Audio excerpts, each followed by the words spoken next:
नमस्कार दोस्तों, मैं हूं आपके साथ आरजे याशी फ्रॉम रेडियो नारद और आज मेरे साथ एएनएम दीदी जुड़ गई हैं। आइए उनसे जानते हैं उनके अनुभव के बारे में। दीदी नमस्कार, आपका नाम क्या है? अंगूरी देवी जी। मैं आपसे जानना चाहूंगी कितने परिवार हैं जो आपके अंडर में आते हैं, कितने बच्चे हैं, 6 साल तक के बच्चे हैं, प्रेग्नेंट महिलाएं हैं, लगभग कितने लोग होंगे? मेरे पास 7-7.5 हजार के करीब पॉपुलेशन है। ओके। उसमें 250 करीब मतलब प्रेग्नेंट लेडीज है और 300-350 करीब बच्चे हैं जो 6 साल तक के बच्चे हैं। और सरकारी स्वास्थ्य सेवाएं हैं वो किस तरह की स्वास्थ्य सेवाओं को आप सुनिश्चित करते हैं? जैसे वैक्सीनेशन हो गया या मैटरनल हेल्थ हो गई, पोषण हो गया, तो किस तरह की सेवाएं आप सुनिश्चित करते हैं?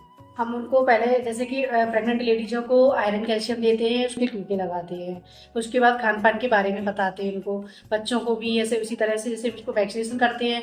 उसके बाद फिर हम उनको खान पीन कुपोषित बच्चे मतलब आंगनबाड़ियों से मतलब वजन करके लंबाई से मतलब ठीक है, अभी सेहत सही लाभ कई का ये प्रोजेक्ट हम चला रहे हैं रेडियो नारद की तरफ से। तो मैं आपसे जानना चाहूंगी किस तरह से आप लोगों को जागरूक करती हैं उनकी सेहत के बारे में, क्या आपका अनुभव है? हम जैसे कि गांव में आशाएं हैं तो हम आस सर्वे कराते हैं आशाओं से।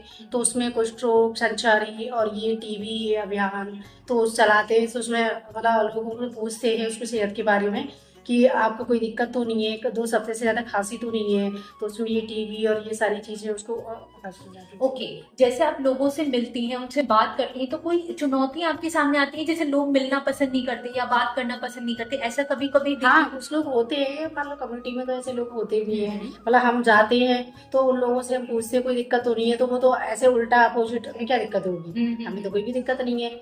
लेकिन हमारा काम है उनको जागरूक करना। चलिए, अब मैं कुछ बीमारियों के बारे में आपसे जानना चाहूंगी, जैसे ट्यूबरक्लोसिस, टीबी की बीमारी है, काला आजार है, या फिर वायरल तरह की मलेरिया डेंगू बीमारी है, या फिर शुगर डायबिटीज जैसी बीमारियां हैं। तो इनकी रोकथाम के लिए आपका जो हॉस्पिटल है वो क्या कोशिश कर रहा है, किस तरह से रोकथाम को आगे बढ़ा रहा है?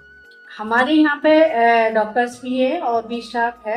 तो वहाँ पे मतलब यहाँ जांच के लिए भेजते हैं, आशाएं लेके आती हैं तो यहाँ जांच के लिए उधर लैब है तो वहाँ जांच कराते हैं। तो उसका HIV का भी होता है यहाँ पे, सिफिलिस और उसका डायबिटीज का भी होता है और BP सारी चीजें मतलब ट्रीटमेंट होता है यहाँ पे। ठीक है, गर्भवती महिलाएं और छोटे बच्चे जो हैं उनके पोषण के लिए आप क्या करते हैं?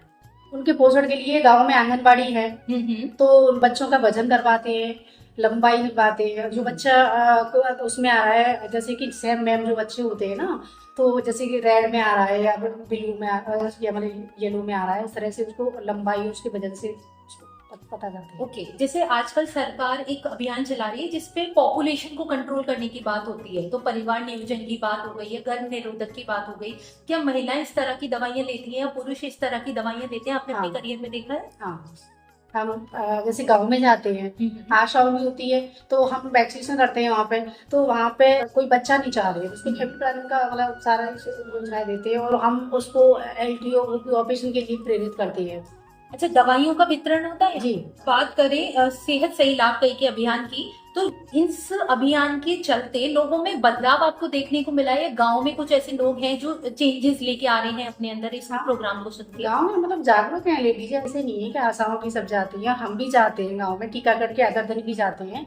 तो उनको लाभ गिनाते हैं कि मतलब फैमिली प्लानिंग के बारे में और भी चीजें हैं सारी, जो भी बीमारी चल रही है, अभी संचारी रोग चल रहा है उसके बारे में कि पूरी बाजू के कपड़े पहनो, मच्छरदानी में रहो, कूलर का पानी चेंज करो, ये सारी चीजें बताते हैं। अच्छा, एक सवाल मैं ये करना चाहूंगी, जो हेल्थ सर्विसेज हैं या लोगों में जागरूकता पहुंचाने के लिए आप अपनी ओर से क्या कदम उठाती हैं, हॉस्पिटल की ओर से क्या कदम उठाती हैं? एक हाउस टू हाउस जाके आशाओं को भेज के हम खुद जाके रैली निकालते हैं, बैठक करते हैं। अच्छा, तो इससे जागरूक करते हैं। चलिए, अब मैं एक लास्ट रेडियो नारद के बारे में आपसे जानना चाहूंगी। रेडियो नारद पे कई प्रोग्राम्स आते हैं, आप सुनती हैं रेडियो नारद को?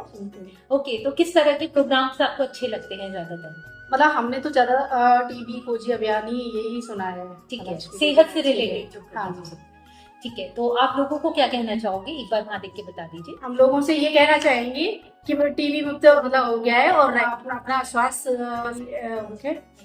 हॉस्पिटल है हमारे यहाँ आइए और सारी मतलब जांचें होती है यहाँ पे और फैमिली प्लानिंग का सारा सामान अभी करती है।